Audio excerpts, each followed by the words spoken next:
Boa tarde a todos e todas. É com grande satisfação que damos início a esta mesa do Sexto Seminário Internacional Violência e Democracia, que comemora os 20 anos do NECVU, Núcleo de Estudos da Violência Urbana da Universidade Federal do Rio de Janeiro. Hoje a mesa será a mesa 3, intitulada Perspectivas Sócio-Históricas da Acumulação Social da Violência. Eu coordeno o José Vicente Tavares dos Santos, da Universidade Federal do Rio Grande do Sul. Eu queria dar início à mesa, um pouco retomando uma parte da conferência brilhante do professor Sérgio Adorno no dia de ontem, onde ele mostrava como muitos de nós aqui presentes participamos desse grande projeto em NCT, e nesses, vamos chamar assim, 20 anos, em casos mais, né? Eu acho que houve pouco a pouco, fomos chegando ao tema da violência simbólica e das representações sociais.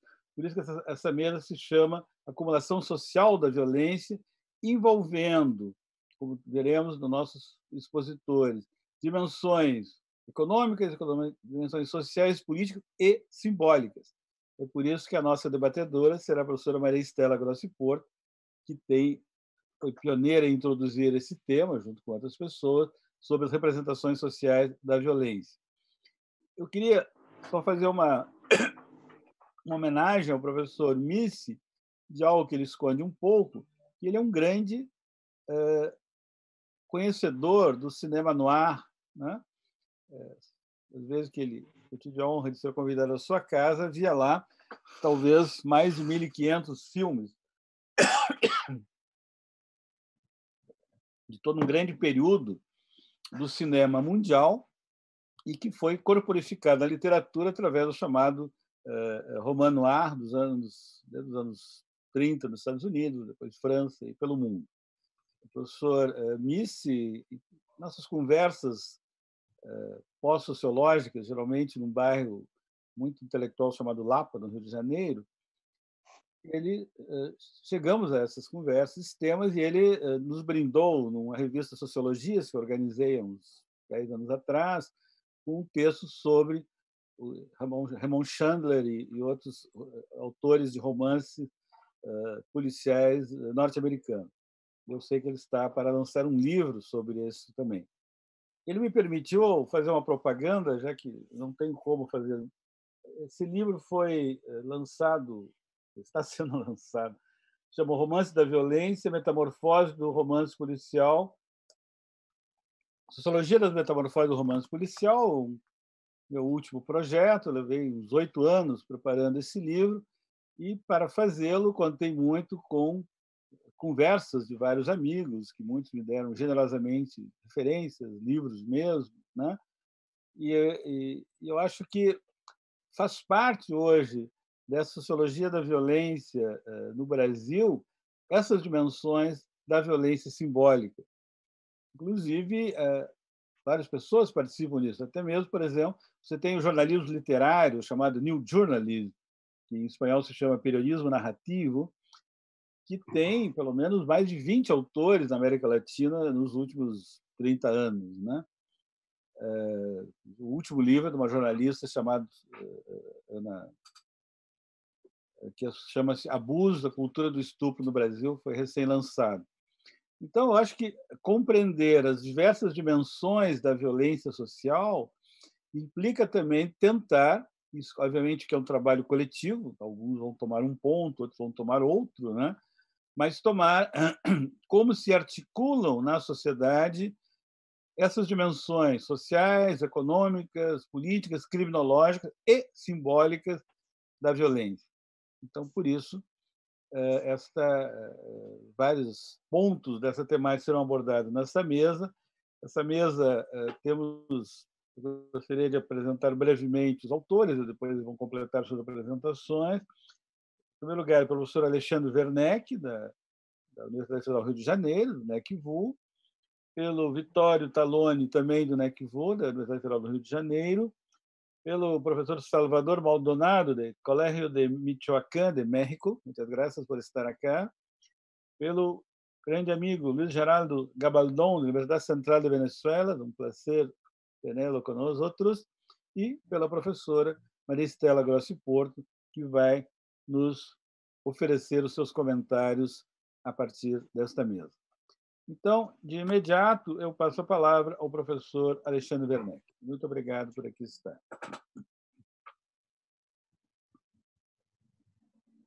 Obrigado, Zé, pelas gentis palavras de apresentação. Como aqui o Gado Michel, para agradecer por essa lembrança que é tão cara a todos os integrantes do NECVU, dessa figura de especialista de Noir do Michel, com quem todos temos conversas muito estimulantes a esse respeito. Quero agradecer. É estranho eu, sendo integrante do NECVU, agradecer pela minha presença aqui, mas quero agradecer especialmente a organização, né, feita pelo Michel, que me colocou nesta mesa. É uma mesa que muito me orgulha. Os colegas vão me perdoar, mas eu sou absolutamente absolutamente fã da Estela, então eu fico sempre bobo quando eu fico numa mesa com ela, porque acho absolutamente genial. Então, quero fazer esse reconhecimento público aqui. E quero dizer que é uma enorme alegria, minha segunda participação nesse seminário, mas é uma enorme alegria estar num seminário de celebração de 21 anos já do NECVU. Ele é para marcar 20, mas já estamos fazendo com 21, que é a minha casa de pensamento há muito tempo. Eu entrei nas ciências sociais ingressando no NECVU, eu venho de outra área, e ingressei aqui em 2004 para 2005, então já vão aí 16 anos de participação nesse grupo de pesquisa, que eu vi crescer, que eu vi evoluir, que eu vi se transformar de várias maneiras, e que me acolheu, me permitindo eu próprio crescer como cientista social, desde o doutorado até hoje eu estar nessa posição que muito me orgulha de professor da casa em que eu me doutorei e integrante do núcleo nela, né, no qual eu me formei centralmente. Ontem, na mesa sobre sujeição criminal, a discussão sobre a acumulação social da violência, que é sempre articulada com esse tema, de maneira geral, se concentrou na forma como a sujeição é uma espécie de dispositivo relacionado com a acumulação social da violência, mas muito mais de produção de identidades e representações sobre identidades. Nesse sentido, a articulação da sujeição com a acumulação social da violência parece não ser tão clara por se curvar em torno de rotulações, estigmas e o tema da subjetivação mais claramente, mas eu quero retomar essa discussão associada à sujeição para reforçar que, para além do caráter sócio-histórico, que é uma das dimensões absolutamente fundamentais de como Michel concebe esse modelamento, né? De clara inspiração marxista, mas também de inspiração Foucaultiana, e que, como bem lembrado pelo Daniel Irata em sua mesa, de alguma maneira propõe uma certa genealogia das formas históricas de sujeição criminal, eu quero demonstrar aqui um certo passeio do meu trabalho pela discussão sobre uma certa forma de tratar essa perspectiva sócio-histórica, que é uma abordagem situacional. Muito embora o meu tratamento talvez não seja tão claramente situacional no trabalho que eu vou apresentar, ele se fundamenta numa discussão que eu tenho feito de maneira mais linear no meu trabalho, que tem se dedicado a uma sociologia, de maneira geral, uma sociologia da moral, e que, nos meus trabalhos mais próximos com a pauta típica do NECVU, tem articulado uma sociologia da crítica com uma sociologia das acusações. E, nesse sentido, eu vou apresentar, o que eu vou apresentar aqui é uma das frentes de trabalho de um projeto de pesquisa que eu desenvolvi nos últimos anos. Na verdade, a última frente desse projeto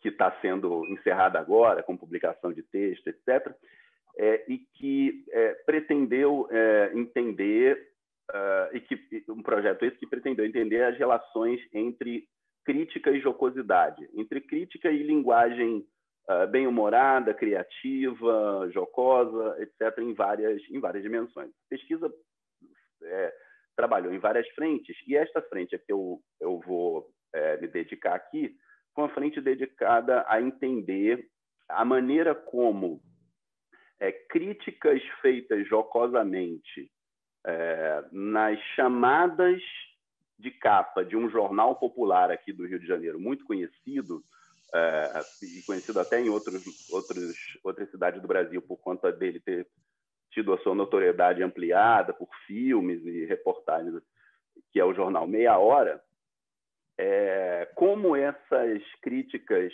espelham, de alguma maneira, a acumulação social da violência urbana ao operar especificamente a ridicularização, ou seja, o rebaixamento moral, eu vou apresentar isso mais claramente em seguida, de figuras-chave, nos termos mais pragmatísticos com que eu trabalho, actante-chave da construção dessa acumulação, dessa representação geral de violência urbana, que o Michel, muito felizmente, de maneira muito feliz, metaforizou como o fantasma, que de alguma maneira assombra os cidadãos do Rio de Janeiro e que fazem com que eles constituam uma certa representação sobre esses personagens. O trabalho que eu vou apresentar, então, ele parte de uma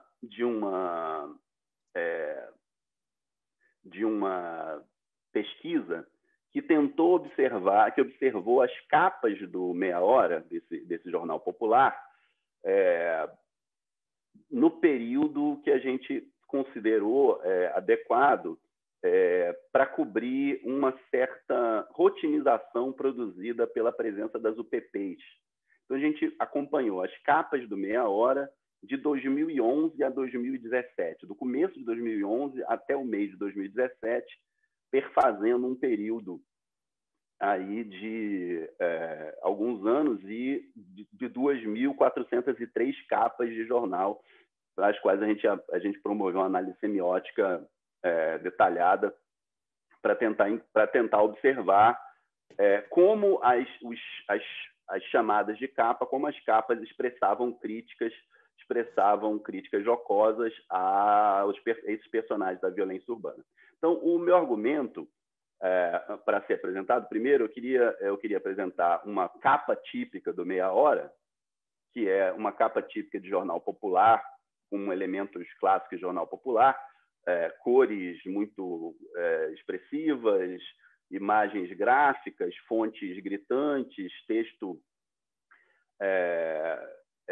com textos mais curtos, etc., e que, no caso do Meia Hora, se notabilizou especialmente por chamadas como essa: ladrão se esconde em bueiro e entra pelo cano. Após assalto à pizzaria, 3 vagabundos são presos, um deles estava malocado no esgoto. Ao mesmo tempo que se usa uma linguagem popular, etc., se usa aqui um jogo de palavras, né, para fazer uma piada com o criminoso que tentou se esconder, fugir, usando uma via pouco ortodoxa e que aqui é apresentado em uma situação constrangedora, uma situação de rebaixamento. A capa típica do Meia Hora, inclusive o modelo que serve para análise, geralmente passa por 4 títulos, 4 chamadas sendo apresentadas na mesma capa. Isso varia um pouco, mas a capa típica é essa com 4 chamadas, e ela costuma se espraiar entre vários assuntos de uma certa pauta mais típica dos jornais populares. Então, dificilmente saem matérias de política na capa do jornal popular, né? E ele acaba se espraiando tematicamente em torno de temas como esporte, celebridades, algumas matérias bizarras, como a história de uma mulher que se casou com uma árvore e coisas assim, tragédias, serviços, festividades, tem sempre uma capa de Réveillon, tem capas de carnaval, etc. Mas chama muita atenção o fato de que notícias sobre violência urbana, que estão aqui representadas nessa barra, né, demonstrando uma precedência, uma quantidade bastante forte, dominam o noticiário enormemente. Essa barra violência total expressa uma soma entre o que eu estou chamando de notícias de violência urbana, que são notícias que dizem respeito estritamente aos 3 personagens que eu estou analisando aqui, que são o bandido, essa figura do criminoso que percorre aí a imagem do traficante, geralmente do traficante de morro, do ladrão, do criminoso que efetivamente é representado como perigoso na cidade. A polícia, né, que é o outro agente típico dessa fenomenologia que para muitos é representada como uma guerra, etc, etc. E um terceiro atante, um terceiro personagem que é constantemente representado nas capas do jornal, que é o Rio de Janeiro como uma ordem social, como uma ordem que vai ser representada, que é imaginada tradicionalmente como cidade maravilhosa, como uma cidade paradisíaca, uma boa cidade, e que vai sendo também apresentada criticamente nas capas do jornal. Aqui eu queria mostrar que, no universo de capas, é impressionante notar que quase 40% das chamadas do jornal são chamadas de violência, e que se eu fizer um corte tirando as capas de domingo do jornal, são capas geralmente mais de variedades, mais de celebridades, mais de pautas leves, esse número sobe para quase 50% das matérias são pautas de violência de maneira geral. E é muito impressionante que desse universo das capas que expressam matérias sobre esses personagens, sobre esses 3 personagens, 30% delas são capas com chamadas jocosas, com chamadas fazendo algum tipo de daquilo que eu já chamei em outro trabalho de zoação, de rebaixamento moral, de forma centrada numa ridicularização do personagem. As críticas a esses 3 personagens costumam se basear em 3 diferentes argumentos, 3 diferentes movimentos, que são sempre movimentos de rebaixamento e, nesse sentido, desmentido de uma espécie de autorrepresentação ou representação típico ideal de como seria esse personagem na sua potência máxima, na sua máxima grandeza. Então, um primeiro exemplo disso seria a ridicularização do bandido, que normalmente seria visto como bandidão, como altamente potente, como criminoso assassino, etc, etc, etc. E que, ao ser rebaixado na sua ridicularização, perde essa imagem, o que, no caso dos bandidos, é expressado muitas vezes pela expressão perdeu. No caso dos policiais, isso é feito, articulado quando se desmente a imagem do policial como um agente que combate o bandido, mata bandido, eficientemente, de alguma maneira, funciona numa certa representação de combate à criminalidade e que se apresenta como os caveiras, no caso do BOPE, que se apresenta como um exército, que se apresenta como uma força tecnicamente orientada. E a imagem essa que é rebaixada também nessas chamadas jocosas. A mesma coisa com o Rio de Janeiro, que se apresentaria como uma espécie de cidade maravilhosa, paraíso, que vai sendo também apresentado de forma questionável, com essa grandeza rebaixada pelas chamadas. Então, um primeiro exemplo que eu queria apresentar é uma crítica do tipo perdeu. crítica do tipo ao bandido rebaixado, etc. Nessa chamada braço direito do chefão do tráfico só tem o braço esquerdo. Aqui tem um certo jogo de palavras, demonstrando que o bandidão, na verdade, é um deficiente físico. Então, tem uma certa ridicularização desse personagem, que é acompanhada, inclusive, pela continuação, pela insistência na chamada bem-humorada, dizendo que WL é agarrado, né? Então, se continua mão, pé, braço, etc., agarrado em Arafat, que é uma liderança do tráfico no Morro da Pedreira, e também dá uma mãozinha a Playboy. Então, tem uma vontade de produzir um discurso humorístico, quase, bastante humorístico, nessas chamadas. O outro exemplo, relativo à polícia, pode ser visto nessa capa, em que o jornal diz: alô, polícia, o meia hora, te ajuda a se preparar melhor e a evitar morte de inocentes. E eles fazem um gráfico para o policial ver direitinho quem é o bandido, quem é o inocente, porque tinha havido uma operação policial em que uma moça foi baleada e os policiais podiam ter evitado isso. Então, eles fazem uma chamada ridicularizando a suposta eficiência da polícia com esse tipo de chamada.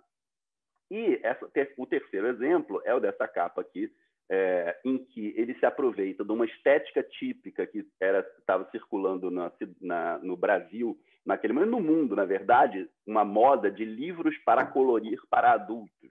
Livros de colorir para adultos que tinha essa estética curvilínea, etc., em vários modelos. E aí eles fazem uma chamada O Rio Sem Cor, dando conta de vários problemas, especialmente ligados à violência, que estavam tirando a cor do Rio de Janeiro e sugerindo que o leitor, se quisesse melhorar a situação, desse a sua própria colorida, já que a realidade não estava permitindo ver o Rio colorido, bem-humorado, cidade maravilhosa de jeito nenhum. Nessa amostra que a gente observou, as ridicularizações, é fácil de imaginar, são prioritariamente promovidas em relação ao bandido. 74% quase são em relação ao bandido. A polícia aparece ali com 13,2% e o Rio um pouco menos, de forma que isso acaba confirmando uma certa impressão de um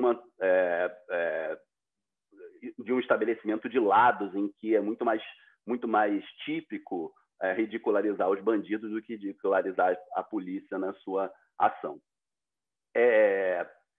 Há algumas formas estéticas, por assim dizer, de operacionalização dessas críticas, que vão seguir, por exemplo, por dispositivos de texto, como aqui, novamente, a gente pode ver o personagem lá, o WL, o bandido sem um braço, sendo apresentado por meio de um jogo de palavras. Cotó dá uma de João sem braço, né? Fazendo uma piada tipicamente de texto. Aqui a gente pode ver uma chamada com um trocadilho, a popozuda, né? Já que tinha sido apreendida droga presa às nádegas de uma moça que estava tentando embarcar com cocaína. E aqui um outro trocadilho, uma outra piada com texto, fazendo troça do nome de uma favela em Santa Cruz, na zona oeste do Rio de Janeiro, a favela do Rola, e aqui que foi ocupada no dia 12 de junho, né, por uma operação policial, e eles fazem a chamada Rola Ocupada no Dia dos Namorados, fazendo aí mais troça da situação crítica, né, da operação e da favela. Igualmente, eles lançam mão de dispositivos gráficos, não apenas de textos, de piadas com jogos de palavras, mas lançam mão de dispositivos gráficos, como na chamada BOP faz aniversário e apaga 4, e eles colocam velas votivas, né, que geralmente se colocam diante de corpos, como se fossem velas de aniversário, bolinhas de aniversário com o emblema do BOP, né, da caveira, como eles são apresentados tipicamente. Alexandre, você tem 3 minutos. Tenho quanto, desculpa? 3.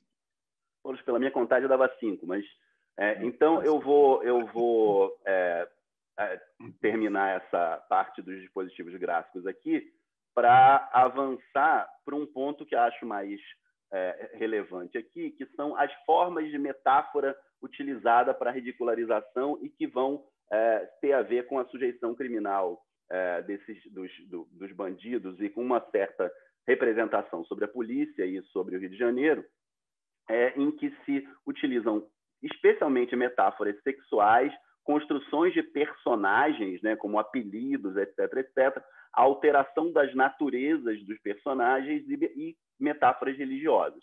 Então, a gente pode ver aqui alguns casos de metáforas sexuais, como o caso de um homem preso num ônibus ao ser pego como maníaco sexual, como tarado num ônibus, dizendo: sacudiu a miserinha no busão e fez ponto final da delegacia.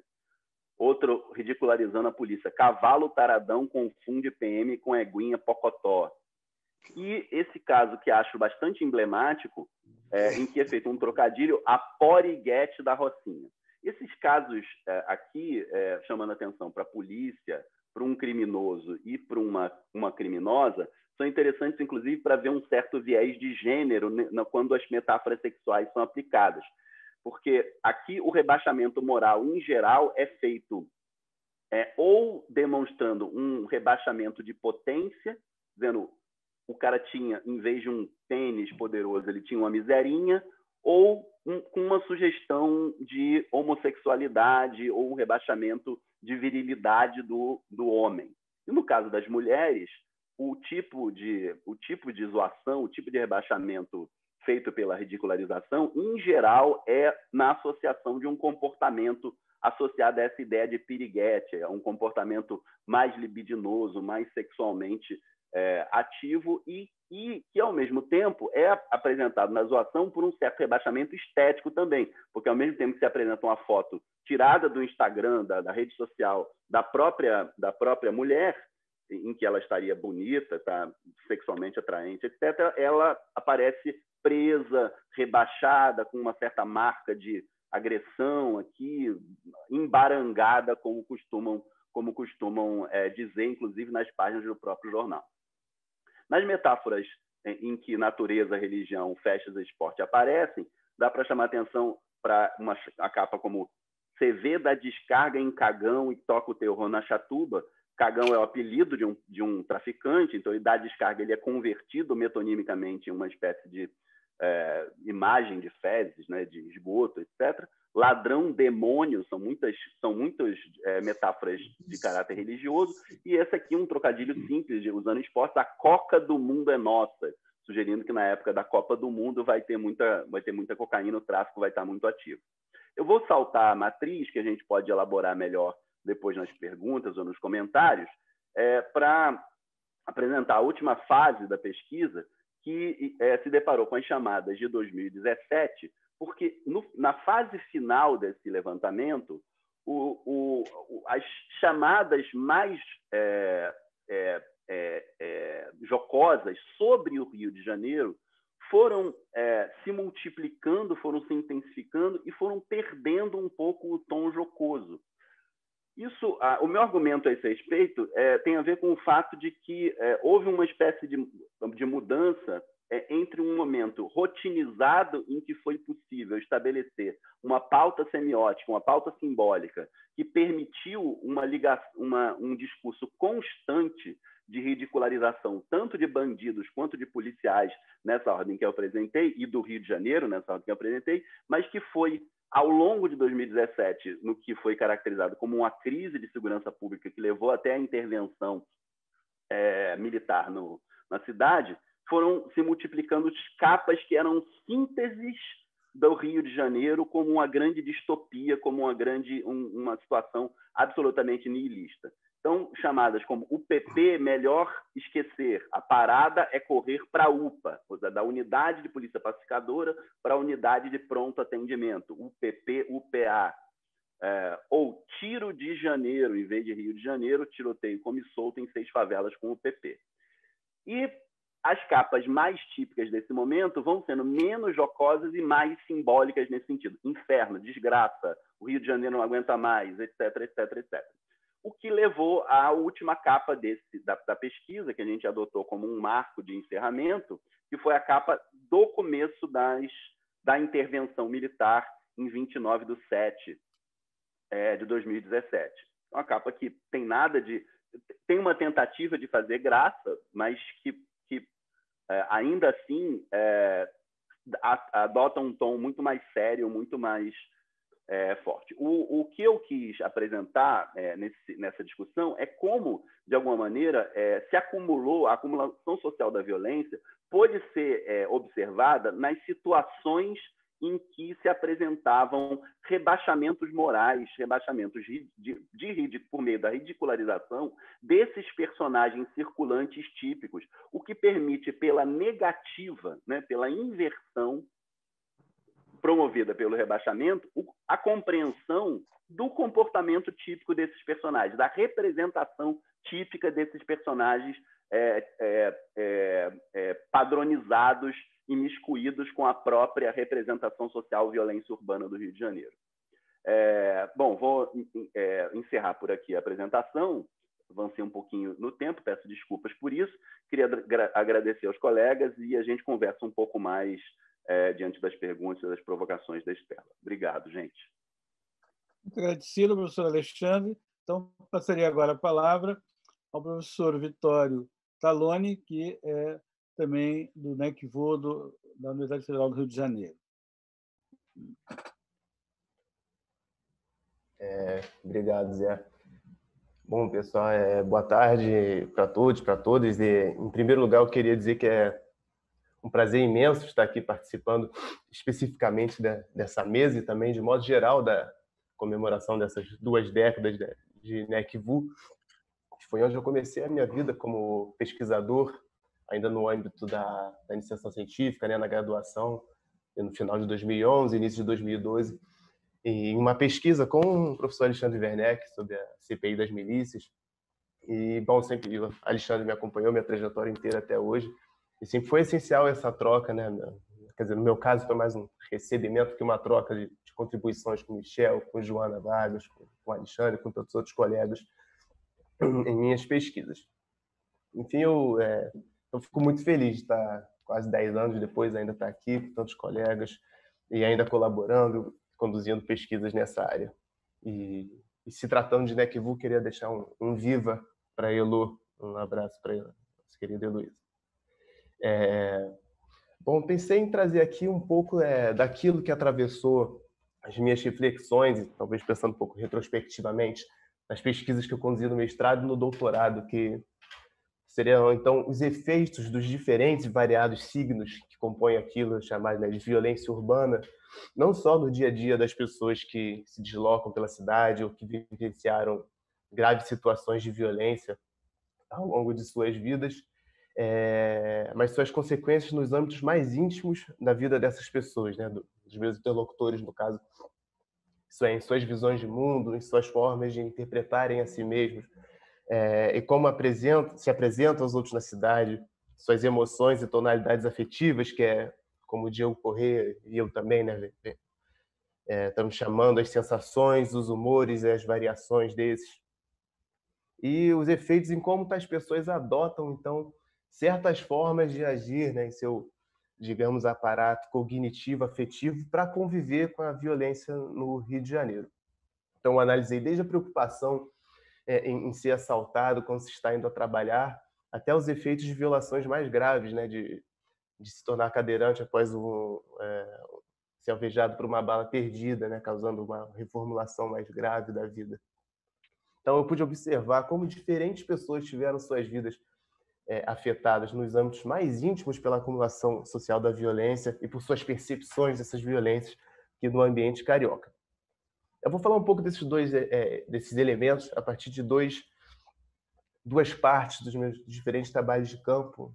A primeira parte foi com usuários pagantes da linha de ônibus 474, que era uma linha bem conhecida, aqueles que vivem aqui no Rio de Janeiro, né? E as práticas de deslocamento das pessoas que tomavam esse ônibus, né? Ela faz Ele faz itinerário Jacaré, Jardim de Alá, que era da Zona Norte, passa pelo centro, chega na Zona Sul, né, perto das praias.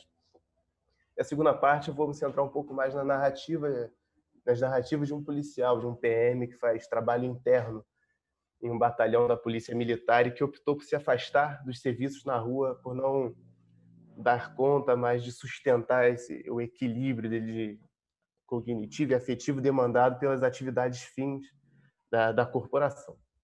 Mas então, entrando aqui no primeiro caso, o que eu analisei em termos gerais foi o deslocamento urbano por ônibus na cidade do Rio de Janeiro, né? Isso com passageiros pagantes principalmente, né? A maioria dos entrevistados eram pessoas indo trabalhar ou estudar, indo resolver problemas no centro da cidade, etc. Então fiz um levantamento, né, antes nos números de roubos e de furtos em áreas atravessadas por diferentes linhas de ônibus, daí selecionei 2 linhas naquele momento que passavam por áreas com números altos, o 7474 era uma delas, e contrapus também com uma outra linha depois. Com isso, obviamente, né, eu não pressupus que eu veria situações de violência ou que as pessoas iam falar mais sobre isso, né? O que eu busquei foi analisar o dia a dia nessas linhas e os efeitos do que acontecia nelas, conforme os passageiros pagantes me relatassem, né? Por meio da forma deles estarem no ônibus ou mesmo de como eles explicavam por que eles escolhiam aquela linha ou não, ou deixavam de pegar os ônibus dela. Então, a partir das minhas observações, das conversas e entrevistas, eu reparei que as pessoas em muito me comunicavam uma certa atenção, uma certa expectativa de algo que podia acontecer, principalmente em termos de roubo, de assédio, de furto, de agressão por pessoas armadas, né? Eu analisei isso pelas conversas, né, que elas travavam ao longo das viagens, por vezes me incluindo, e por entrevistas, né, quando eu abordava com elas como que elas andavam de ônibus, né? E que era um momento que surgiam ali as respostas a respeito de quais linhas eram mais seguras de pegar ou não, dependendo de qual bairro que elas atravessavam e em que horas que elas passavam por esses bairros. Surgiam os comentários sobre os assentos que eram escolhidos, quando era preferível ficar em pé ou até descer do ônibus antes de chegar no ponto, né, que ela queria ir. Então, por meio dessa mera conversa sobre como era andar de ônibus, apareciam aí os efeitos da violência e a compreensão das pessoas sobre o que era essa violência, né? Era interessante que elas não diziam não sentir medo, né? Não se tratava de ficar acuado ou com uma vontade de permanecer, vamos dizer, trancado em casa, mas era como se elas se reconhecessem ter e praticar uma atenção especial, um estado alerta para como as situações iam se desenhando ao longo das viagens de ônibus, né? Como se elas soubessem o que esperar a partir de certas configurações, né? E elas agiam desconfiadamente com base nisso. Então, meu estudo acabou sendo sobre as práticas cotidianas de desconfiança dessas pessoas a partir das expectativas delas de concretização desses signos da violência urbana, né? E como que isso era parte integrante da vida delas, né? Desse deslocamento diário pela cidade. Eu vi como elas tinham desenvolvido, digamos aqui, um aparato cognitivo, uma série de práticas para lidar com as suas expectativas de algo ruim que pode acontecer e que acontece porque é o Rio de Janeiro, né? Então, eu conectei essa mobilização de práticas de desconfiança com essa compreensão partilhada do Rio de Janeiro como um mundo hostil, né? Se havia a compreensão, né, da existência de atores puramente violentos, seriam os marginais, os bandidos, havia por parte desses passageiros pagantes a demanda de afastamento deles nos ônibus, né? As pessoas que se encaixavam nas características que tais passageiros achavam ser a de um bandido, né? Por vezes, essas pessoas não eram então permitidas no ônibus por motoristas, por trocadores, ou mesmo pelos passageiros. Se quem entra de graça em determinados bairros é sinal de perigo para tais pessoas, então o passageiro pagante pode decidir descer do ônibus. Não era um cálculo exato, mas eles estipulavam ali o que poderia acontecer com base no que se sabe. E justamente no doutorado depois eu fui ver como que se forma esse o que se sabe, né? Pelas experiências, pelas memórias, pelas informações em jornal. Mas, enfim, as práticas de desconfiança que mais observei foram justamente então, a evitação de certas pessoas ou locais e o afastamento de certas pessoas. Mesmo que os passageiros pagantes achassem que eles pudessem estar agindo por preconceito, porque, afinal de contas, né, o bem material, o bem-estar deles valeria mais a pena, né? É o que estava ali, valeria mais a pena resguardar isso do que correr o risco de ser preconceituoso, né, para efetivar essas práticas de desconfiança desses passageiros pagantes. Então, em uma leitura weberiana, como foi mobilizada pela Maria Estela, que muito me inspirou também, eu lidei com esses blocos de sentido compartilhados por aquelas pessoas que envolviam, então, considerações e definições diversas sobre violência, né? Havia uma sustentação dessas interpretações, dessas visões de mundo, então, por eventos marcantes, por memórias pessoais, histórias que eles escutavam de colegas ou que eles liam no jornal, né? Então, depois, quando eu fui entrar aqui no meu trabalho de doutorado, que eu fui ver como as pessoas fazem um mix de todos esses elementos que formam o que se sabe a respeito da violência, né? Que todo mundo sabe a respeito da violência. Mas então, para fechar essa parte aqui dessa pesquisa no ônibus, no 474, como já havia, né, o Michel destacado lá na tese dele, né, um dos efeitos do que é percebido como uma acumulação social da violência é a generalização de autoconcepções de vitimização, né, a partir do quais as pessoas se sentem vítimas potenciais, né, de uma violência difusa, de uma sensação de desordem, de caos, né? E uma das contrapartes, né, preventivas que surgem aí, como também constatei, é justamente a ativação de alguns mecanismos de desconfiança, de práticas de desconfiança nas interações e nas transações sociais, né? E como que isso é uma coisa que então compõe a rotina e não interdita ela, né? Mas bom, então entrando agora na minha pesquisa de doutorado, queria deixar aqui também registrado que foi uma pesquisa orientada pelo Machado, esse querido Machado. Eu tive um grande privilégio de ser orientado pelo Machado e co-orientado pelo Alexandre Werneck. Foi muito bom, então eu queria deixar aqui registrado meu carinho por ele também, que teve uma belíssima mesa aí no primeiro dia e homenagem também com o vídeo da Pina, na própria fala do Michel. Mas, bom, no doutorado eu fui me aprofundar, então, nos registros da memória, nos efeitos cognitivos e afetivos da vivência em contato com a morte violenta. Eu fiz, na verdade, um campo tripartido, vamos dizer, mas eu vou focar aqui nos PMs, né? Num grupo específico. Um que são praças, né? Que eu estudei, que são os PMs que ocupam os cargos mais baixos da hierarquia militar. E esses PMs que eu estudei, eles fazem trabalho administrativo, eles pediram afastamento do trabalho nas ruas, né? E são PMs também que são, aqui no Rio de Janeiro, são personagens centrais na questão da violência urbana, né? Então, esse grupo de PMs que eu estudei também partilhavam dessa noção do Rio de Janeiro como um mundo hostil, e eu fui explorar os elementos que compunham essa representação, né? E como que se formava então essa representação por meio de experiências chaves, pelas lembranças de atuações perigosas ou da morte de colegas e pelas sensações que voltavam a eles em outros momentos, né? Na folga, né? Quando eles estavam ou dormindo. Até estou escrevendo um artigo com o Diogo Correia sobre adrenalina, sobre esse universo intensivo do lado de bandidos e para PMs, né, que são pessoas que atingem grandes picos de atenção e de emoção ao longo do exercício de suas atividades. Vou trazer aqui só a narrativa de um PM, pois acho que a experiência dele abarca, né, o que é comum na história desses outros com que eu tive contato. Né? Então, PM Eduardo, né, que é um nome fictício, como muitos, ele diz ter entrado na PM por ter a vocação de ser policial, né? Essa vocação, ela diz respeito a sentir desde jovem que corre no sangue, né, a coragem, a energia e a força necessárias para fazer policial. Como se tivesse uma dose, dominasse uma dose correta de sensações de apreensão e de medo para agir em situações perigosas, né?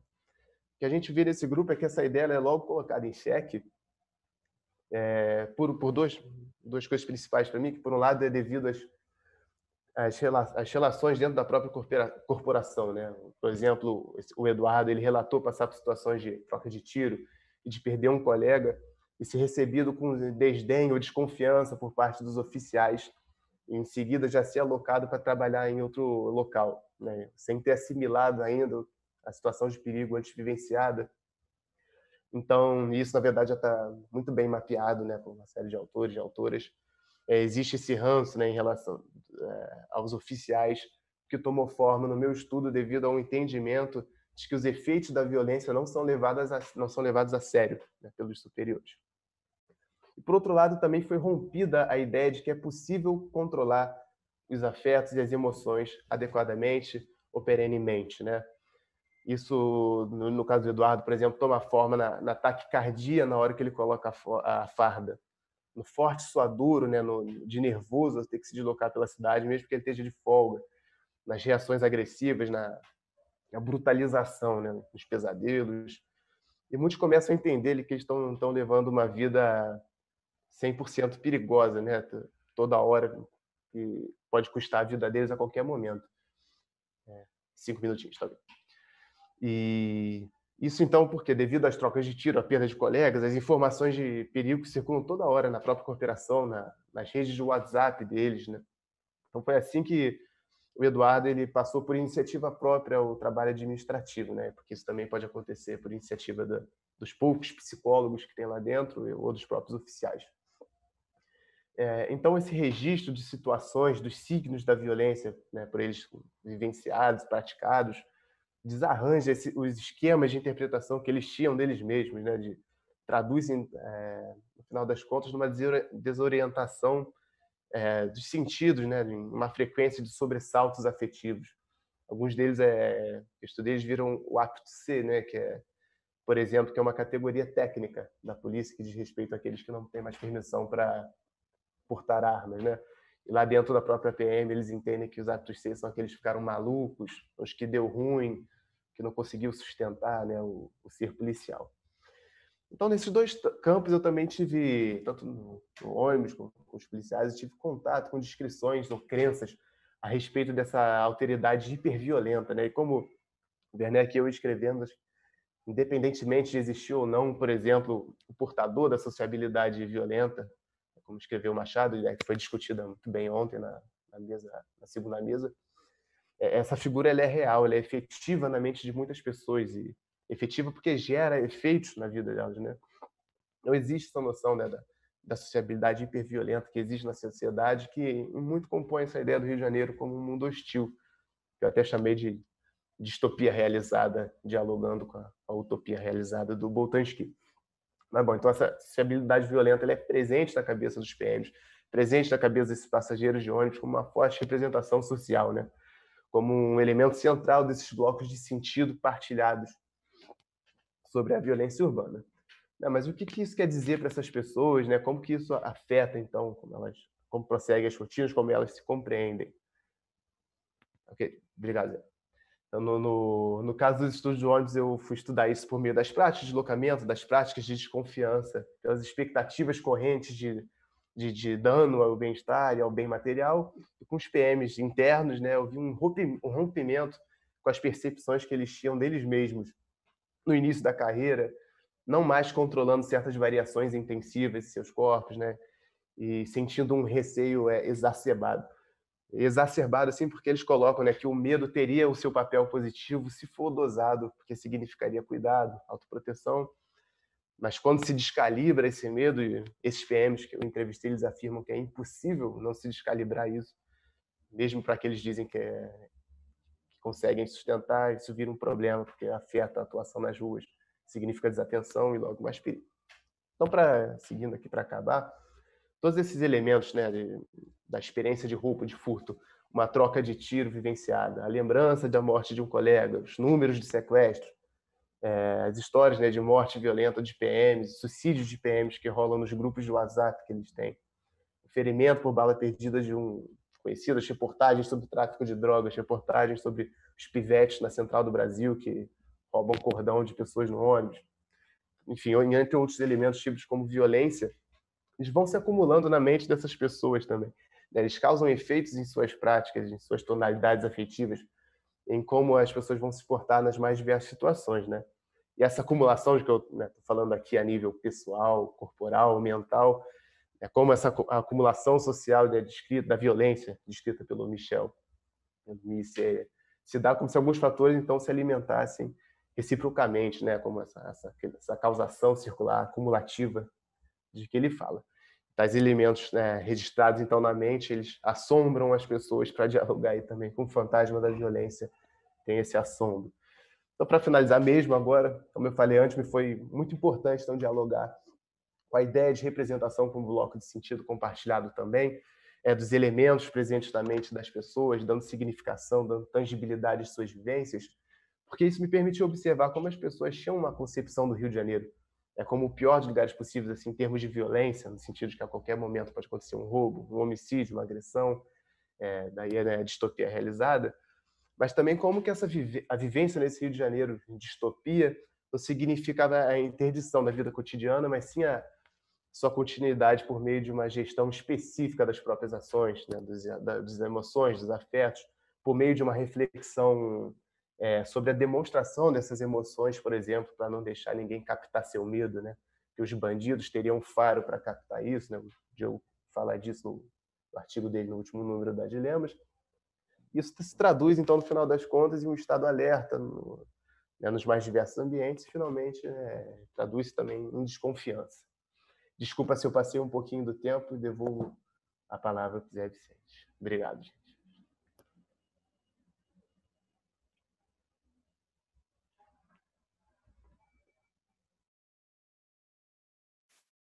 Muito agradecido, Vitório. Agora, então, eu passaria a palavra ao professor Salvador Maldonado, del Colegio de Michoacán, de México. Muchas gracias por aquí estar. Ok. Pues muy buenas tardes a todos. Es un gusto estar en esta mesa. Un agradecimiento muy especial al equipo que hizo posible el seminario y por su invitación y por compartir con ustedes, colegas de la mesa, este espacio. También me sumo a los agradecimientos especiales por el 20 aniversario de NetBook y en especial a Michelle, que ha sido uno de los líderes intelectuales importantes en estas reuniones, en estos temas, y quien ha sido uno de los impulsores más fuertes sobre los temas de violencia que ya en América Latina se han expandido considerablemente y que desde hace varios años, cuando no conocíamos todavía muy bien los escritos y las investigaciones sobre el caso de Brasil, por medio de él y su equipo y por todos los demás investigadores que se han ido formando por generaciones en Brasil, pues conocemos ahora las grandes aportaciones que han hecho a los estudios sobre violencia en general. Así es que muy agradecido y me congratulo del 20 aniversario y ojalá que podamos seguir alimentándonos de este gran impulso intelectual, ¿no? que a través de NECBU se ha desarrollado.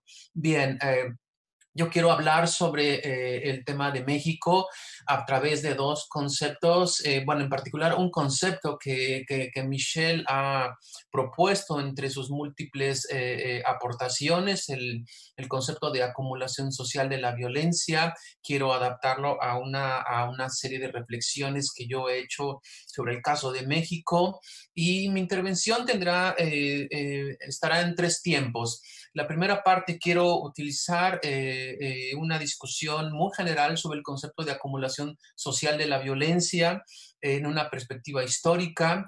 En un segundo momento quiero referirme de una manera muy especial a la propuesta que hace Michelle sobre la acumulación social como un recurso metodológico para aproximarnos a lo que él llama en uno de sus textos el núcleo de la espiral de la acumulación social de la violencia, que es la sobreposición de los mercados ilícitos y las mercancías ilícitas, mercancías políticas, perdón. Y en un punto trato de entender cómo nos puede ser útil el concepto de acumulación social de violencia para entender la violencias más actuales en México, que es el caso de la desaparición y la violencia infringida a las personas en un contexto de crimen organizado. Bien, la primera parte, durante mis trabajos que yo inicié ya hace varios años, fue un trabajo que empecé a acercarme sobre la producción histórica de la violencia en una de las regiones emblemáticas en México, muy características de las regiones productoras de drogas, y que hoy día son una de las regiones más violentas, y que por momentos y por años han sido de las más violentas del mundo, muy similares a algunas otras regiones como Perú o regiones productoras de drogas como Colombia. Cuando me topé con el trabajo de Michel, de acumulación social de la violencia, entendí que Michel estaba proponiendo dos escalas del concepto. Una escala más genealógica, es decir, una escala más de comprender la acumulación social, como él lo llama, como una circularidad causal acumulativa. Él lo define de esa forma, como esta circularidad causal acumulativa de múltiples factores que van produciendo una serie de efectos en torno a la producción de la violencia. A lo largo de mi trabajo empecé a utilizar este concepto y esta visión más genealógica para entender de dónde, cuáles son los puntos de partida para iniciar la comprensión más histórica, es decir, la violencia en perspectiva sociohistórica. Y lo que encontré realmente fascinante en exploraciones de trabajo de archivo, trabajo de campo, en exploración de informes oficiales desde el siglo XIX en adelante, era básicamente unas regiones en las que encontrábamos contextos muy abigarrados de violencias, ¿no? Como lo que ahora Alexandre lo ha comentado, unas violencias muy ligadas al agravio moral, unas violencias ligadas, pero también a grandes conflictos, por ejemplo, agrarios, conflictos por propiedad, conflictos por uso del espacio, conflictos por obviamente cultivos de drogas y demás, y que todo eso, al verlo en perspectiva histórica desde el siglo XIX hasta mediados del siglo XX, me dio una idea tan difícil de cómo se construyen estas historias, ¿no? de violencia que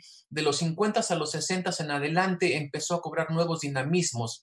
Y lo que vamos a encontrar básicamente en esa genealogía histórica son violencias que se fueron traslapando unas a otras, ¿no? De conflictos de propiedad a conflictos interpersonales, a uso como lo dice Michel, de dispositivos como las armas para resolver las diferencias y demás.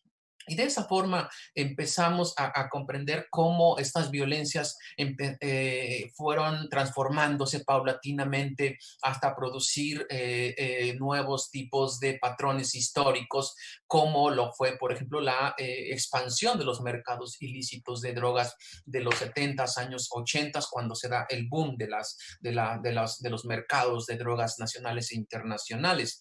Y a partir de allí encontramos todo una serie de datos muy importantes que nos informaban, por ejemplo, cómo en comunidades, en las zonas urbanas de las ciudades, esas violencias históricas se sedimentaban en grandes narrativas, en grandes pleitos generacionales, ¿no? Que venían pleitos familiares, pero en donde los aparatos de la justicia, por ejemplo, en México siempre habían sido inexistentes, ¿no? Este tipo de aproximaciones pues me produje un libro muy, muy amplio sobre las representaciones de estos territorios como figuras de territorios ilegales, cómo se los representaba la nación mexicana como estas regiones marginales, regiones donde empezaban, ¿no? Los cultivos de drogas, como representaciones a partir, digamos, de cierto tipo de bandolerismo y de ajuste de cuentas, ¿no? Todo eso fue un trabajo histórico que me dio mucha perspectiva para en comprender la acumulación de la violencia. En una segunda etapa del trabajo es en cómo esas relaciones de violencia se habían transformado tan radicalmente que de una violencia interpersonal empezaron a aparecer grupos tan sofisticados de crimen organizado que encontraron en el recurso de la violencia una de las formas de expansión más terriblemente digamos, negativas hacia la vida de las personas. Hay dos conceptos que están ligados a la acumulación social de la violencia que Michel propone. El primero es el concepto de relaciones peligrosas, ¿no? Es decir, cuando él señala el concepto de acumulación social se distingue por este traslape entre mercados ilícitos y mercaderías políticas. Y este traslape es lo que él señala, produce una especie de exceso de poder. Y este exceso de poder es lo que permite cómo la violencia logra expandirse a partir de el recurso de la violencia como una violencia organizada. Entendiendo estos conceptos, obviamente los planteo ahora en una visión muy, muy general, pero tratando de entender y aplicar a México a ciertos casos estos conceptos, ayudó mucho a comprender por qué en México tenemos estos espirales y estos grupos sociales tan especializados en el crimen organizado y que han, digamos, contaminado casi todas las relaciones sociales, desde nivel cotidiano hasta nivel político. Y una de las cosas que retomé del concepto es que traté de explorar lo que él estaba significando como exceso de poder. Y seguí la pista de este exceso de poder en este traslape de los mercados ilícitos para entender cómo se estaban dando estas relaciones de criminalidad entre grupos y la mercadería política. Y esta articulación que le llama, como dice Michel, produce un exceso de poder, me ayudó a entender cómo es que se crean estos espacios casi de excepción en ciertas regiones mexicanas cuando los grupos del crimen han perfectamente influido, controlado, contaminado, ¿no? Las relaciones institucionales o que usan los recursos institucionales del Estado para poder expandir su poder. Esta cuestión es larga para comprender que varias cuestiones sobre la violencia organizada, por lo menos en México, porque uno de los puntos que yo seguí explorando es que este exceso de poder no solo se manifiesta como una acumulación de recursos de la fuerza, sino el exceso de poder produce también lo que yo le llamo una especie de perversidad del mal. Es decir, cuando un grupo del crimen ha controlado puestos, aparatos públicos, controla los mercados de drogas, ejerce el orden local informal, establece reglas informales de interacción, crea nociones de justicia popular. Esto no es ya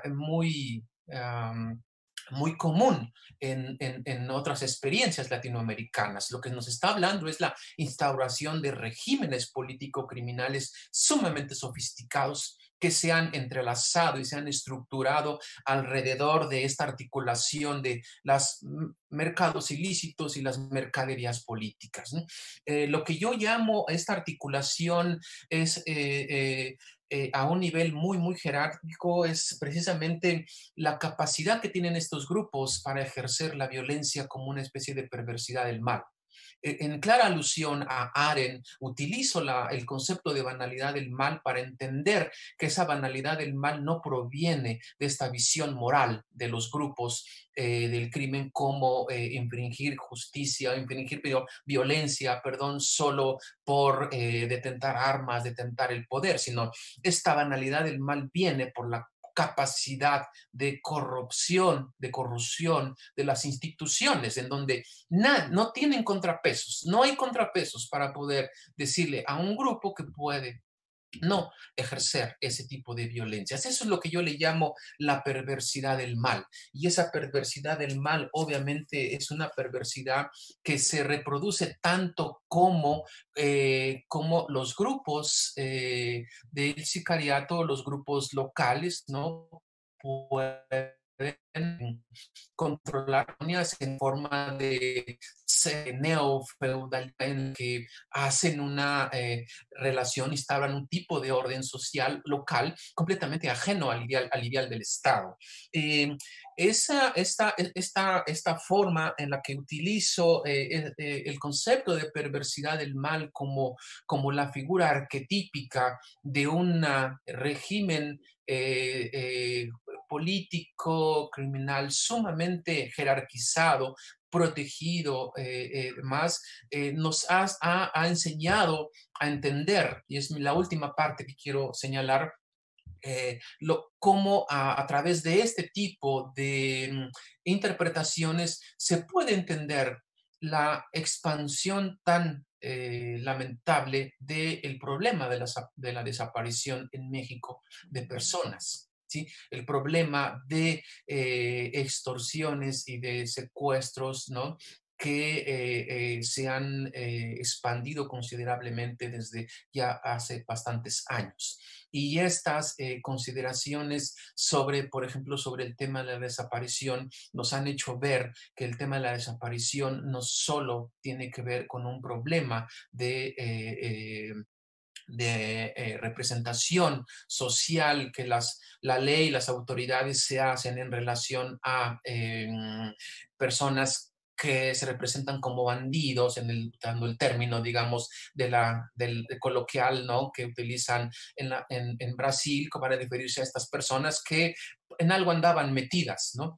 Y en realidad lo que vemos es que el problema de la desaparición se articula con otras situaciones, como por ejemplo el tema de la trata de personas, el tema del tráfico ilícito de órganos, el tema de digamos, las relaciones de trabajo forzado. Es decir, todo esto articula un sistema de desaparición de personas que es como lo que yo le llamo la última o uno de los siguientes peldaños, de los siguientes escalones de un proceso de acumulación de violencia que ahora se refracta en la figura del cuerpo humano como tal, ¿no?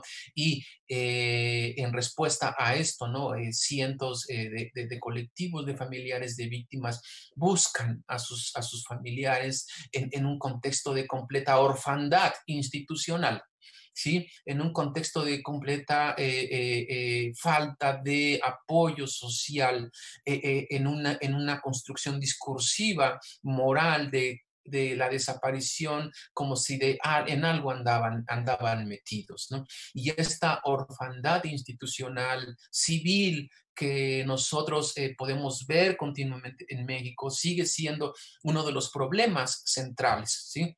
Para mí, la interpretación de la desaparición se puede comprender como esta metáfora de la perversidad del mal. Es decir, no solo la desaparición, sino qué hacemos con el cuerpo, ¿sí?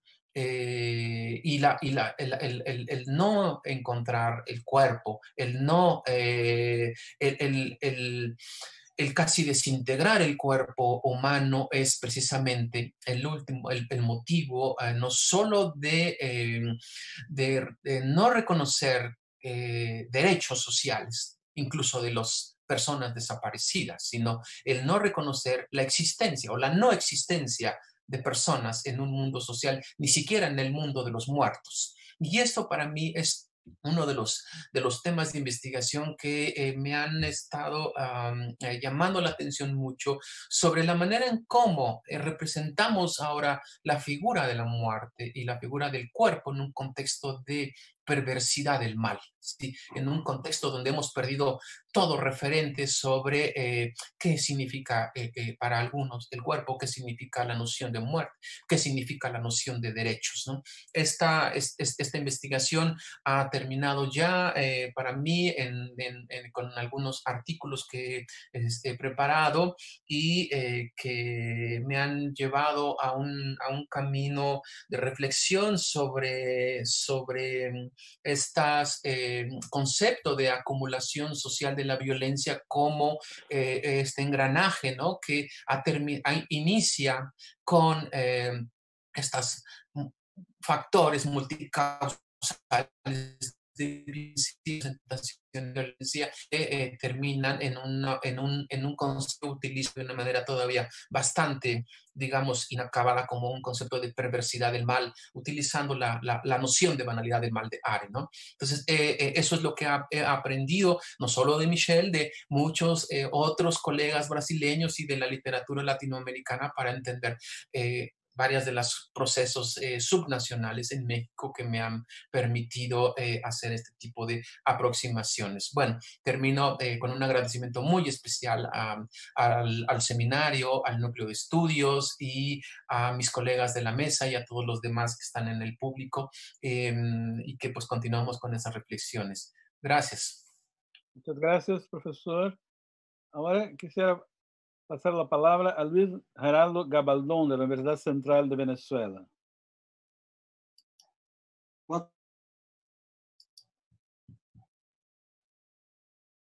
Estudos a Ciudadanía, Conflicto, Violencia Urbana, pelo seu aniversário. Obrigado, Michel, pelo convite.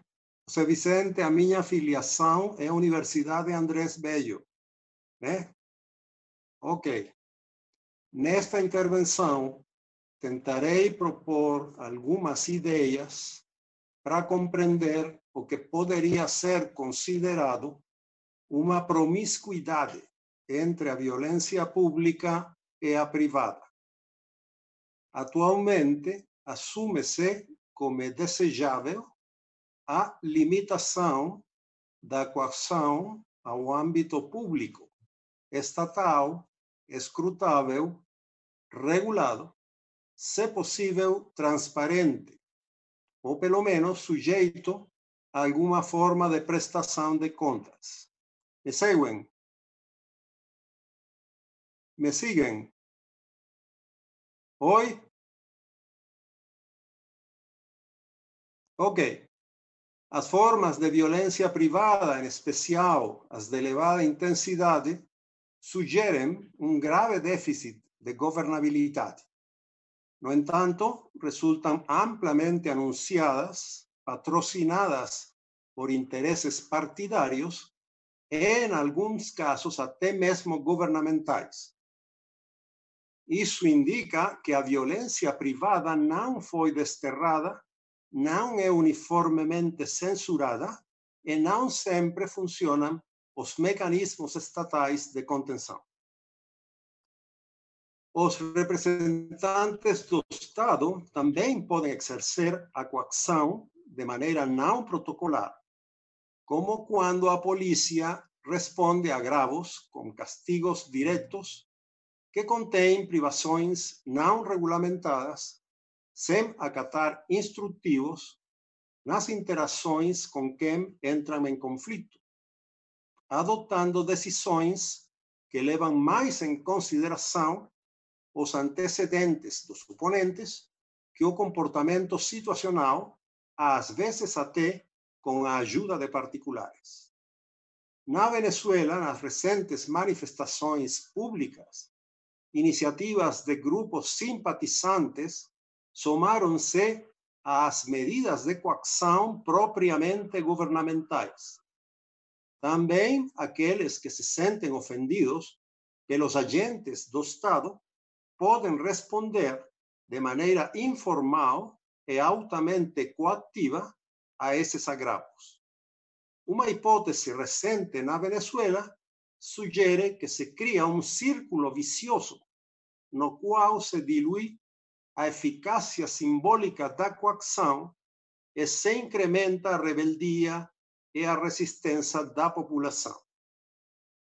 O incremento da taxa de homicídios no período 2003-2013 foi, em geral, sustentado depois de ter apresentado aumentos abruptos entre 1998 e 2002. Estamos diante de uma situação complexa, onde a violência entre os particulares, a violência para conter a delinquência predatória comum e as redes delituosas, assim como o controle da dissidência política, prosperaram. Agora, no meio de uma crise econômica e social sem precedentes, a confusão entre o controle formal e informal se acentua, incluindo a polícia, quando os protocolos para uso da força física parecem ter entrado de férias. Dentro do quadro estritamente situacional e com miras à resolução de assuntos que a polícia reclama de sua competência imediata, eu propus a hipótese da incerteza e do risco no trabalho policial como vaticinadores do uso da força. Esta hipótese parece mais apropriada para explicar formas de violência policial ordinária em condições sob as quais a polícia conserva a sua faculdade de intervir sem tomar posição e sem premeditação no uso da força. Embora essa situação se defina como desejável, não é necessariamente a única, nem sequer a predominante. Uma avaliação entre candidatos a ingressar na Polícia Nacional e funcionários da mesma permitiu apreciar muito ênfase no diálogo e na conciliação como formas de abordar conflitos, bem como consistência entre comportamento cidadão e níveis de resposta policial regulamentária.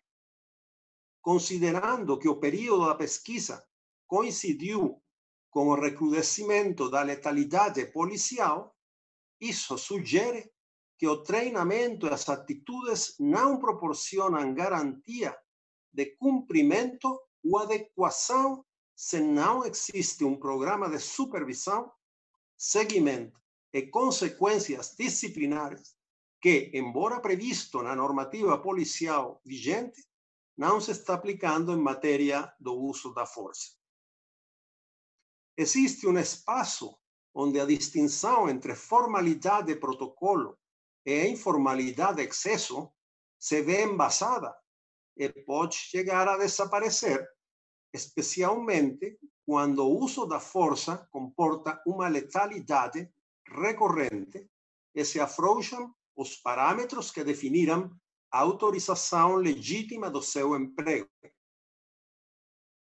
Pode-se considerar que a polícia estabelece, então, ou reconhece, códigos de controle informal ou maligno, cujo rasgo mais escandaloso seria a aplicação da violência letal de forma rotineira.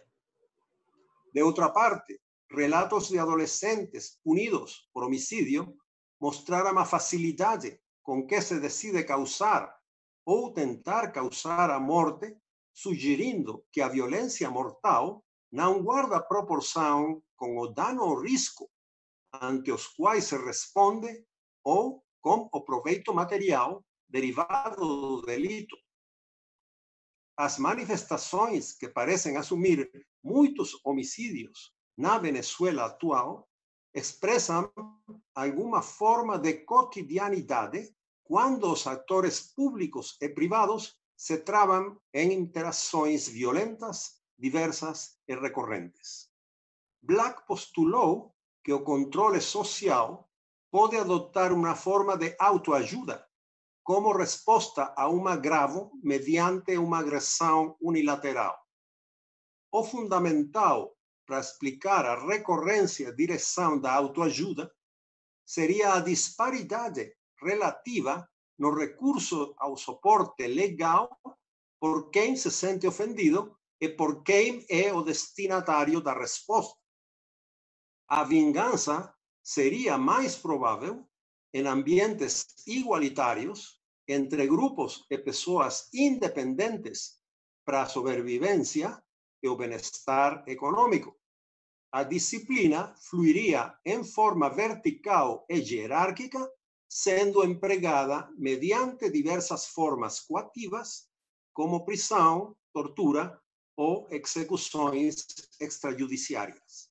Dessa forma, a vingança se produz entre iguais na escala social, enquanto a disciplina se dirige a sujeitos subordinados, amparada no quadro da lei como imunidade ante a possível reação das vítimas antes que como limite para o exercício da violência.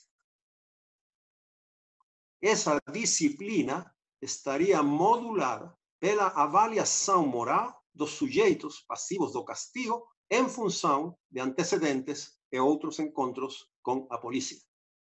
A violência delitiva e a violência policial, em definitiva, estão interligadas e a covariação não é aleatória.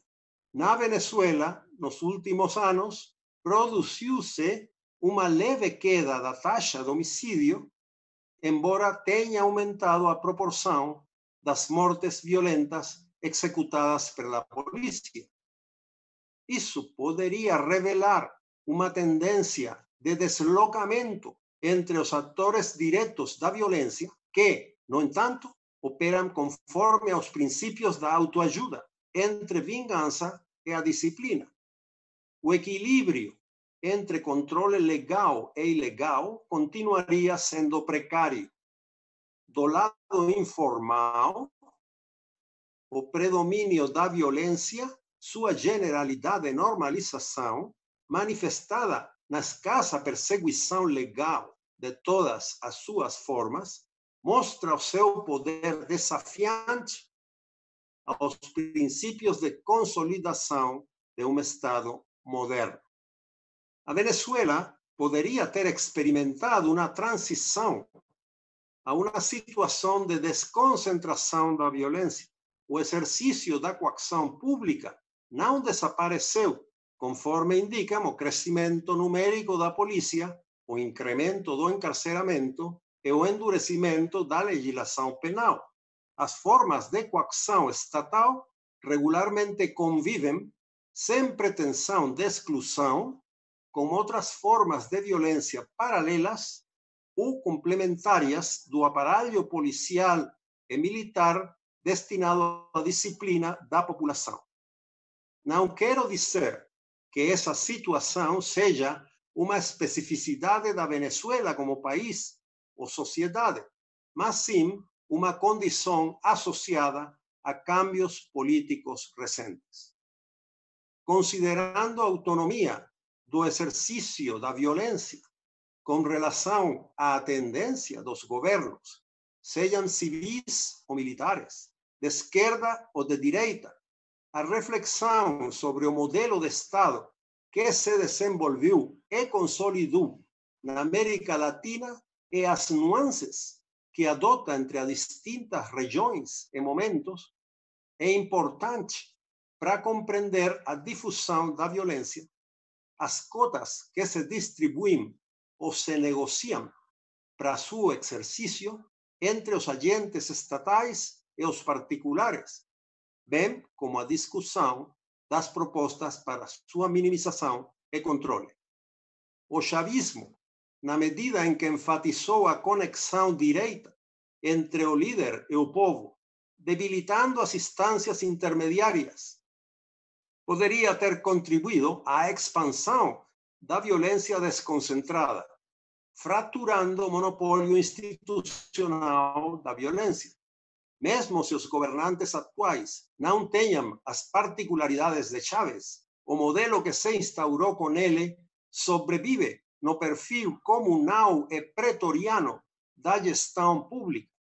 É uma questão de interesse teórico, porque os governos de cunho militar na América Latina estiveram associados à concentração da violência no aparelho do Estado. Muito obrigado.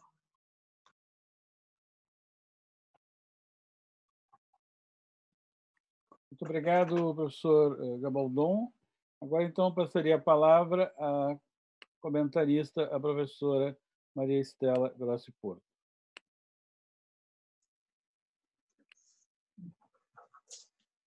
Muito obrigada, Zé Vicente. Então, eu começo dizendo que é um prazer muito grande para mim compartilhar com o NECVU esse momento tão importante de comemoração.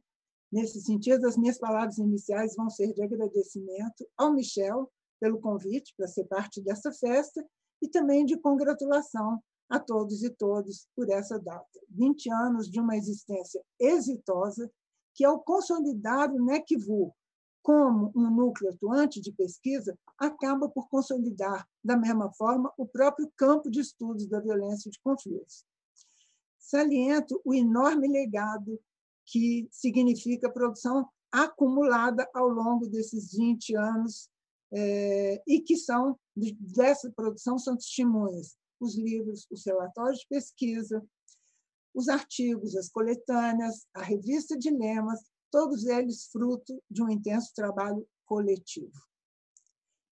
Chama atenção, no conjunto dessa produção, a articulação que me parece muito bem equilibrada entre o teórico e o empírico, como uma condição necessária para a produção de um conhecimento competente.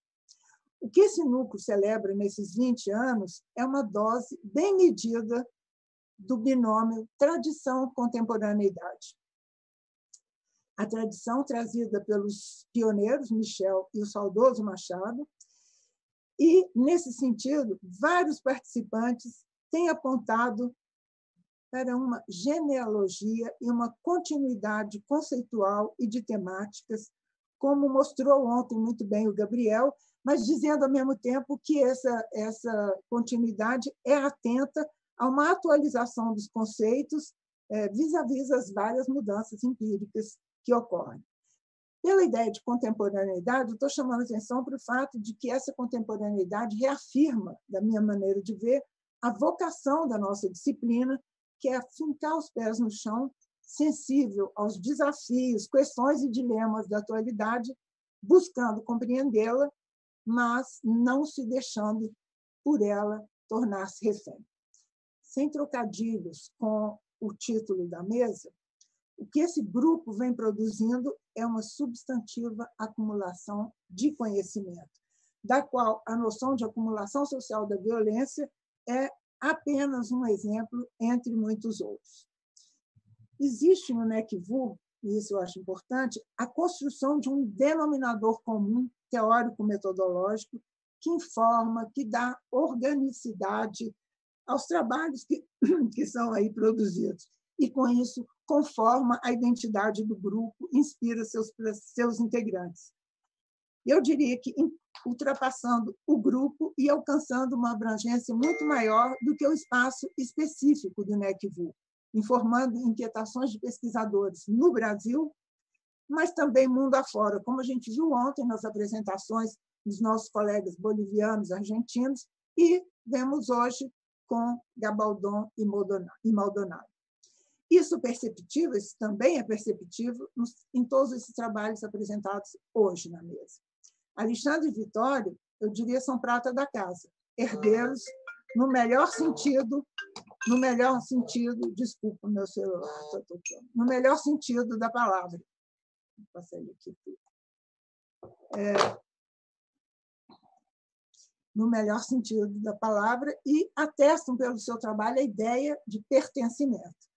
Já falando de Gabaldon e Maldonado, ainda que situados fisicamente, a gente poderia dizer outdoor, eles não configuram uma situação de outsiders, como a gente acabou de ver pelas apresentações. Estão familiarizados e compartilham com grande propriedade noções e conceitos cujo DNA passa pelo NECVU.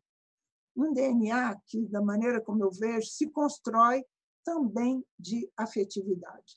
A maioria dos participantes, e hoje a gente viu isso aqui mais uma vez repetido, se refere ao núcleo como minha casa.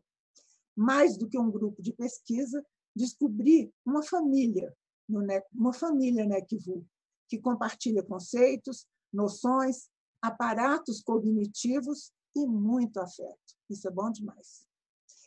Não pretendo hoje, pensei em não fazer a minha participação, não tanto como debatedora, mas como comentadora. Então, eu optei por fazer comentários, somando o meu texto aos dos colegas expositores. Isso talvez até por um desejo não tão claramente confessado de compartilhar esse denominador comum teórico-metodológico, mas também afetivo. Nos trabalhos de hoje é visível a centralidade das noções como sujeição criminal, violência urbana, sociabilidade violenta, acumulação social da violência, essa última que, inclusive, dá título à mesa, concebida como um processo, com raízes históricas situadas na fala dos seus construtores no Rio de Janeiro, que tem se constituído, então, essa noção em uma chave de análise para elaboração de hipóteses, argumentos, narrativas. Ela ilumina e dá concretude às distintas reflexões, como as que vimos aqui hoje nos expositores. Essa é uma questão que eu gostaria de ressaltar e de pontuar. Numa vinculação mais indireta do que propriamente direta, os temas apresentados trazem, inspirados em Machado, me parece, a ideia de que práticas e representações da violência urbana têm desdobramento na vida e nas rotinas dos profissionais da segurança, assim como nos segmentos da população ou ainda do Estado. Trabalha-se, então, com a perspectiva da coexistência entre violência pública e violência privada, como acaba de nos mostrar Galbardon, e seus efeitos. Alexandre e Vittorio pensam essa coexistência utilizando a perspectiva da teoria das representações, seja compreendendo a violência como a representação de uma ordem, seja pensando a sua ênfase como uma função pragmática e orientadora de condutas. Pensando na fala do Alexandre, o trio empírico, bandido, perdeu, Polícia do Rio, manezou, e Rio de Janeiro, niilismo, elas são as figuras centrais para a representação violência urbana como a representação de uma ordem, aí pensando nos termos do Machado. A análise que ele faz ilumina reflexões de como a graça, o gracejo, a jocosidade, o engraçado e a própria crítica são e podem ser uma crítica. Então, a própria crítica também nessa forma de crítica. Ele, trabalhando com uma análise que ele já acabou de nos mostrar do jornal Meia Hora, assume a ideia desse jornal como uma caixa de ressonância e também como um agenciamento de representações da violência urbana e da crítica. E essa ideia de caixa de ressonância me pareceu um insight muito criativo, porque supõe algo como uma espécie de acolhimento e condição de visibilidade das representações sociais que circulam nos espaços ou nos ambientes que ele tratou. Ou seja, são parte do processo de acumulação da violência. Eu diria que, além de caixas de violência, de representações, eu também veria o jornal, ou a mídia, numa forma mais geral, como produtor, ele mesmo, de representações da realidade da qual trata. Creio que usar o humor e as metáforas da ridicularização, por exemplo, como forma de crítica, pôde permitir ao Alexandre compreender uma eficácia e uma pragmática presentes no próprio jornal. É ainda uma forma de pensar o contexto, a situação e o fazer graça, pensado como uma forma de crítica, de conhecimento, que aqui ele trabalhou a partir da ideia de um rebaixamento moral. Essa ideia da moral é uma coisa que também aparece em todas as outras apresentações e que eu acho que é importante também ressaltar aqui.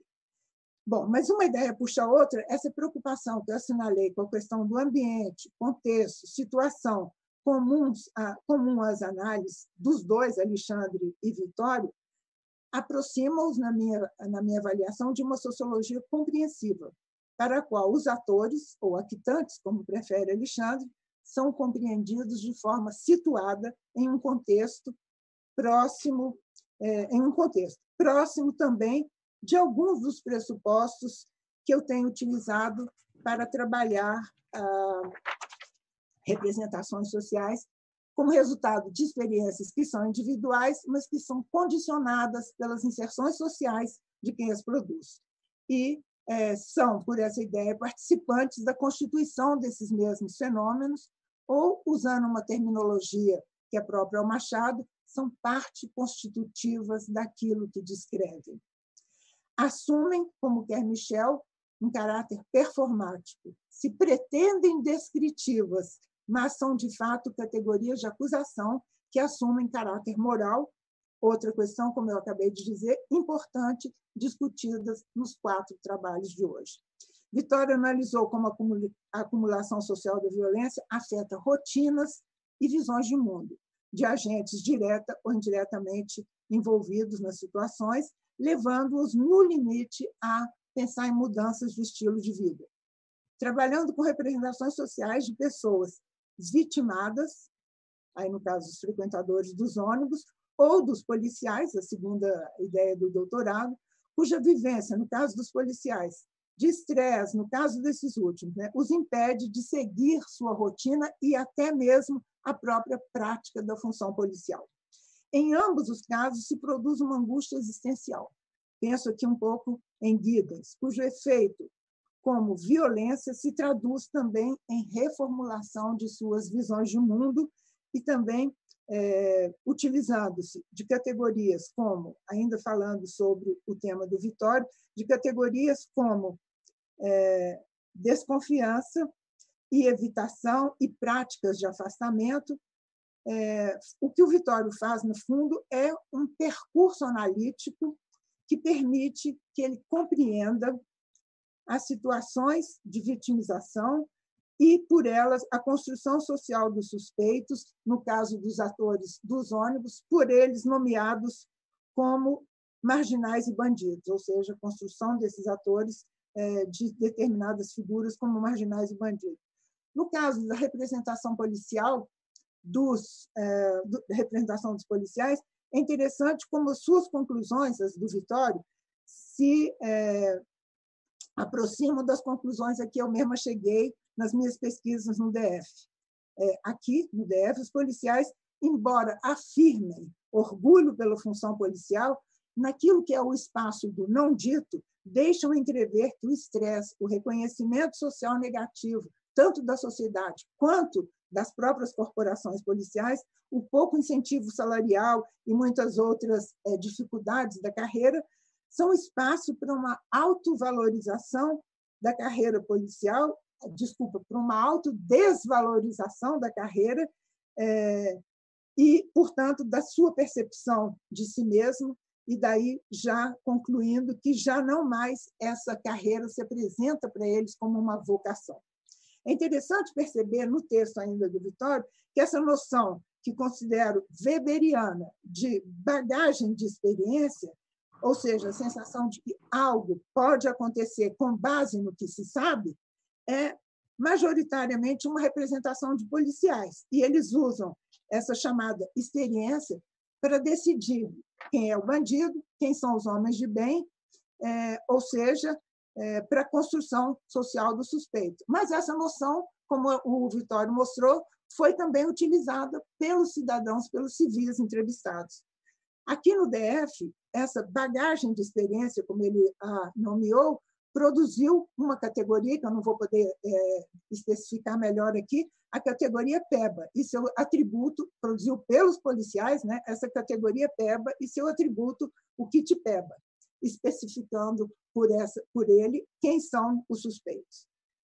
Falar em construção social do suspeito é fazer da avaliação moral dos sujeitos passíveis de castigo em função de antecedentes ou outros episódios de encontros com a polícia, conformando a clientela passível de punição, ou seja, é também falar de sujeição criminal, como faz Gabaldon para analisar o caso da Venezuela.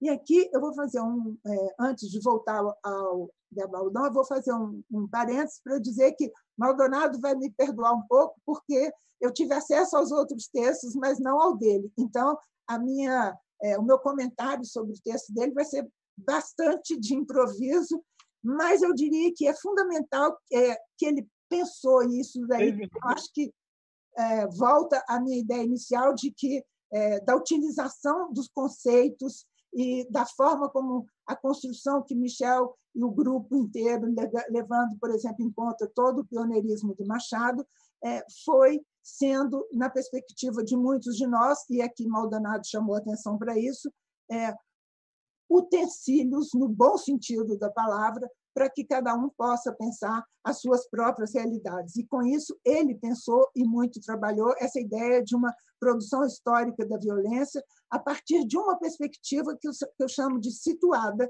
e que trabalha com essa ideia da circularidade causal acumulativa que o Michel tanto tem enfatizado.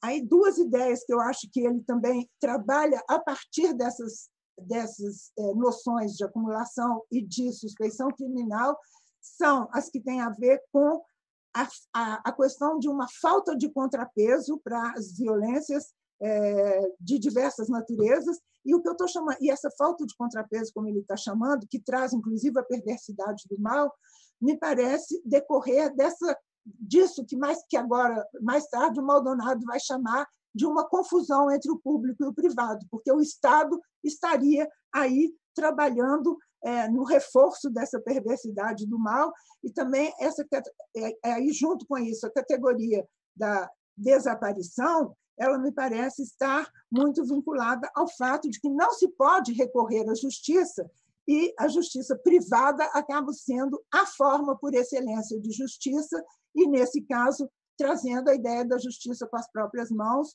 e com a acumulação social da violência num grau muito grande de intensidade, que o leva, inclusive, a falar numa metáfora da perversidade e na ideia de excesso de poder, que é uma ideia que o Zé Vicente também trabalhou, eu me permito dizer, desde a primeira vez de que eu organizei um número da revista do nosso departamento, Estado e Sociedade, sobre violência. O texto dele era uma análise da definição de violência como excesso de poder. Então, eu acho que essa é uma ideia que se mantém com uma atualidade muito grande, porque esse texto é de 1994, 5, se a minha memória não me falha. Então, essa ideia da desaparição é uma ideia que faz com que as pessoas deixem de ser reconhecidas como pessoa, encarnando o que ele vai chamar a perversidade do mal. Agora, eu volto, então, a Gabaldon, e para dizer que a análise dele é muito rica. Essa perspectiva de acumulação social da violência, se efetivando pelo que ele chamou promiscuidade entre o público e o privado, é uma situação na qual, ao lado do controle público, coexistem formas de intensa violência privada, que não apenas, como ele acaba de enfatizar, não desapareceu da vida social, mas que também não sofre nenhum tipo de censura, nenhum tipo de coação. Para ele, esse fenômeno tem se apresentado na Venezuela, acentuando essa confusão entre controle formal e informal, e isso me lembra muito que é um fenômeno muito próximo ao caso brasileiro. Eu diria que no Brasil de hoje parece possível falar, mesmo que ainda como uma hipótese, da existência de uma identidade também perversa entre o que o Estado oferece à sociedade e o que setores dela parecem querer ouvir e ver na atuação estatal, ou seja, o recrudescimento da violência como solução, saída e resposta ao chamado problema da ordem. Grupos sociais que são os atores dessa violência impõem formas de regulação, tendo neste agir violento sua lógica única de ação. Generaliza-se para um espaço social muito além do Rio de Janeiro a realidade da sociabilidade violenta, nos termos do Machado, ou do processo de acumulação social, como são os termos de Mises. Admitir, me parece, como vem sendo a questão no contexto brasileiro hoje, que um número infinitamente maior de pessoas e civis possa portar armas é caminhar em direção à deslegitimação crescente da atuação do Estado, é reivindicar a realidade e a legalidade da segurança privada, da justiça com as próprias mãos, numa lógica do salve-se quem puder, na maioria das vezes, como puder, né? Ligando, então, o momento atual com a ideia da jocosidade, na qual, já nesse momento mais atual, o Alexandre vai dizer como essa jocosidade vai perdendo a graça, porque eu acho que ele está pensando, eu acho que muitos de nós, no contexto dramático que é a situação que vivemos hoje. Então, essa postura da justiça com as próprias mãos traz como efeito, maioria das vezes imprevisto, mas também não, a legitimação de alguns processos que me parecem muito graves de desinstitucionalização da vida social. O cidadão se vê como senhor da sua segurança. Estou acabando. Eu poderia concluir, por gentileza? Estou acabando em 1 minuto. O cidadão, então, se vê como o senhor da sua segurança. O paradoxo, por excelência, é o próprio Estado, que é o próprio Estado quem promove essa condição ao se demitir da sua função de detentor do monopólio do uso da força. O reconhecimento, por exemplo, pelo Estado, ainda que apenas de modo subtendido, das milícias como instância de resolução de conflitos e estabelecimento da ordem, é mais um exemplo da aceitação tácita da desconcentração desse monopólio e, portanto, da acumulação social da violência e da promiscuidade público-privado, como tão criativamente propõe Gabaldon. Eu fico por aqui, então, agradecendo mais uma vez, inclusive agradecendo aos meus colegas mais jovens, Alexandre e Vitório, pela generosidade das referências. Eu fico esperando que esses encontros possam ser cada vez mais frequentes e, com alguma ajuda bastante eficiente da ciência, que eles possam ser também presenciais. Muito obrigado mais uma vez. Obrigado, professora. Agora eu passaria a palavra aos participantes para uma despedida de não mais do que 1 minuto, porque o nosso tempo se foi. Então, professor Alexandre, por gentileza. Obrigado, Zé. Vou tentar ser o mais breve possível. Muito obrigado, Estela. Não é gentileza nenhuma, né? A citação é merecida e cientificamente adequada e coerente, então não teve gentileza nenhuma. Quero dizer, eu vou aproveitar esse minuto que eu tenho para me despedir para fazer um registro e dizer que os 20 anos a propósito, inclusive, desta mesa, os 20 anos de NECVU marcam também os 20 anos da tese de doutorado de Michel Misse, o que significa que marca os 20 anos desse pacote conceitual, da publicação, da vinda pública desse pacote conceitual. E a gente está numa luta para que ele seja publicado em livro, finalmente, e a gente recebe constantemente a resposta de que precisa ser publicado em livro porque 20 anos se passaram e esse arcabouço analítico continua atual com a sua potência de análise. Então, queria registrar isso para mostrar como essa perspectiva sócio-histórica se torna ela própria um elemento dessa discussão a respeito dela própria, né? É uma atualidade que não cansa de ser atual, que se acumula ela própria. Muito obrigado a todos e obrigado pela análise muito, muito perceptiva, muito arguta, Estela. Boa noite. Obrigado, professor. Então, passo agora a palavra ao professor Vitorino Taloni. Obrigado, Zé. Queria agradecer muito também os comentários da Maria Estela e dizer que você comentou que eu acabei chegando a conclusões parecidas. Na verdade, isso é porque foi uma inspiração muito forte, né? Como já tinha comentado, acho que a Carol Grilo ontem, acho que a minha geração já pegou a série de autores do Machado, a Alba, Maria Estela, Unice, Joana Vargas, eu ainda peguei, né, o Alexandre Werneck, Clarissa, colegas mais jovens, como o próprio César, a Carol Grilo, que são, só para citar os amigos próximos de NECVU, de uma inspiração, de um arcabouço de conhecimento na área, e muito me inspira, então,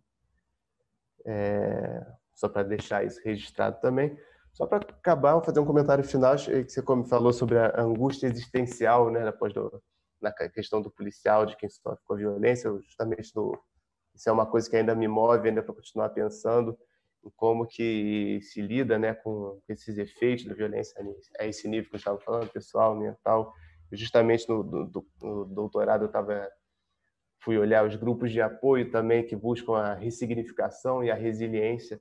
E no caso, os PMs eram o grupo que eu contrapunha, porque eles não tinham qualquer forma de grupo lá dentro, de psicólogos nem nada, então eles vivem nessa situação de contínua, de sensação de violação, e como que isso gera essa brutalização, também gera não, mas enfim, faz parte também desse processo.